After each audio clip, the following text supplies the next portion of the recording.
Справка деле бар азыр чөнтөктө. Геометрические данные сдали деп.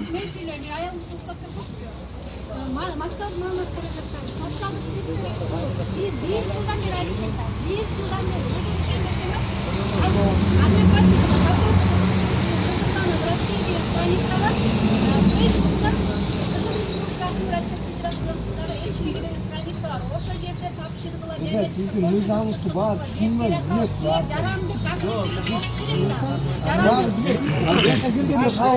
Özür girgizbey anam, akısınlar şu mizah çıkarıcı adamlara. Oşa kaydılar. Biz atkarıcıyız. Bunda şu mizah çıkarıp kolu şeşe yürüyüşki koyulgan. Al bir plan A. Şu plan B'sinde koyup koş keremdi da. Karapayım halk iştegeni var. Emi.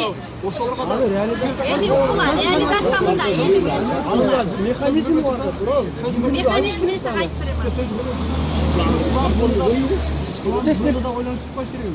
Ulan o şu katılımda kalganlar ikisi okula, emi okula. Katılımdan ötmeye kalganlar için biz şart düz almayız. Biz mizanı düz almayız. Emi okula. Emi okula. Beruk sana. Misal burada karusel degen bolçu. Bir yandan ötüp koyup, kayra başka candan gelip başka uçakta ötüverçi.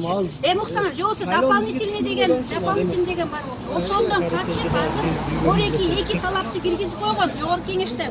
Биометрикалык каттоо, консулдук каттоодо эки талапты гана аткарган жаран укугу бар деп койгон. А если анын биометри жок болсо кандай болот анда? Биометрикасы жок болсо Жетишпей калгандар бар да, мисалы толтуруп азыр, жетишпей калгандар. Ошол үчүн жарандык активдүүлүк силерден талап кылынат да, тем более студент болсоңор, силер мыйзамды такатташыңар. Жок, айтканда эмнеге силерге силер жарандык азыр көп да биометрия жок бул катынан.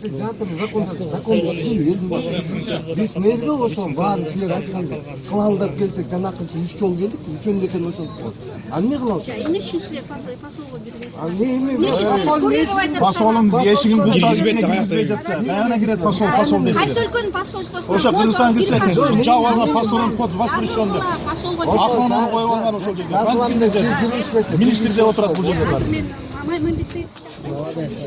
Качан иштери менен келсең качан көрсөң баягы неме железный дверди култап алган ичинен. Любой посольствого кимге кирип көрдүңөр эле? Мына Өзбекстанга, Израиль бул жерде кирип көргүлөчү. Бүгүн шайлоодо биометриясы жок адамдар ушул шайлоо өткөн жок. Посольство за рубежом охраняемый.